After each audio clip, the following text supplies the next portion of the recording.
Odin Gaming is getting ready to launch their very first custom mechanical keyboard, the Nova65, and I was fortunate enough to win one. So today, we're going to go ahead and unbox the Nova65, take a look at what it comes with, take a look at their Nova keycaps, then throw a build together and give you some of my first impressions on this keyboard, since I haven't really had it for long enough to do what I would consider a proper review. Alright, so as you can see, Odin left a veritable porch bomb for me.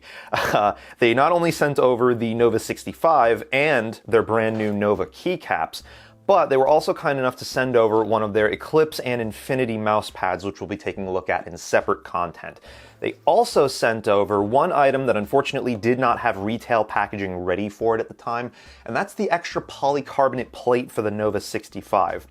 They also sent over a whack ton of extra gaskets to go with it. These are nice and thick. Not sure if this is quite the same number you're going to get with your polycarbonate plate as well, but this is what they sent me. Also, full disclosure, I did open the caps and the keyboard box already just to see that everything was more or less intact and in working order. Shipping in my area has been sort of nuts lately, so yeah, want to make sure there weren't any weird surprises there. But get into the keyboard. Get a nice thick piece of foam covering everything on the top. Love to see that. Everything you get looks to be up front right now. This switch puller is surprisingly nice for a stock offer here. Also got this pretty bog standard USB-C cable here. They're probably figuring most people that buy this keyboard are going to have their own custom options, so this will basically just get you up and running until you can get your own custom made. Alright, so here we have the black model that they sent me, and with the black aluminum plate, whew, that looks so nice.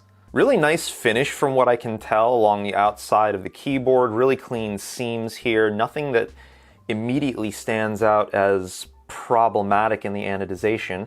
Flush USB-C connector here, so you shouldn't have any problems with any aftermarket cables. That's nice to see. Little weird that you can see the plate foam through the USB-C opening there, but not the end of the world. Clean polycarbonate bottom. I like that it looks to be inset into, yeah, it's like, so the frame is two pieces of anodized aluminum, and the polycarbonate bottom looks to be inset into this bottom housing over here, or at least sort of sandwiches between them somehow. I'm trying to catch it in the light. Yeah, there we go. We got the Odin Gaming logo that's etched into it. It's a little faint. Quality is okay, but it's, you know, it's on the bottom of the keyboard. You're not going to see it anyway. You see those stabilizers? Yeah, those are stock Durock V2 Smoky stabilizers. These are essentially a gold standard when it comes to keyboard stabilizers. If you're not at least this good, then you're probably not doing it right. And of course, to go with our Nova65 are some Nova keycaps. These are die-sub PBT caps. In taking a closer look at these earlier, it's the black color on the caps that's dye sublimated, not the legends themselves. Now, I don't know if it's early run woes or something like that, but a few of the caps legends aren't quite as sharp as maybe they could be.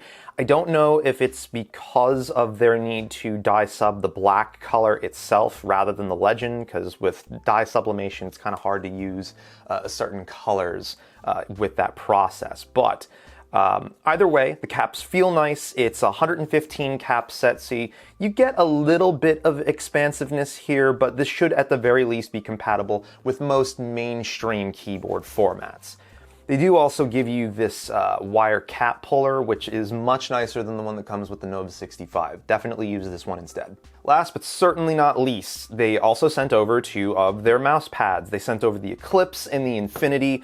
This is a control pad, this is a hybrid surface. I'm gonna use these exclusively with the Nova65. I have the feeling I'm going to gravitate more towards the Infinity mouse surface, just feeling the two of them. I feel like this one is gonna be more my speed, if you will. But yeah, enough chit-chatting. Let's get this Nova65 built.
Okay, so we have our Nova 65 built up, but there's already some differences here compared to what I was sent. Let's go over that real quick. First of all, the caps that I'm using here is a combination of Drop's Artifact Bloom Dark Dolch caps and some accent caps from Canon Keys. The standalone Artifact Bloom caps retail for about the same amount as the Nova key caps do at $45. This is the bare minimum standard that I expect out of keycaps in this pricing category, and unfortunately the Nova keycaps have a ways to go before they reach that mark for me. The texture on the Nova keycaps is the texture on these Nova keycaps is good. I also personally happen to like that it's more of a charcoal black rather than a true black. It creates the slightest bit of added contrast between the keyboard body and the caps. But the legends just really don't look great, and the more and more I look at it, the more I just really can't stand them. We also have the issue with the black cap set having a remarkably warped space bar.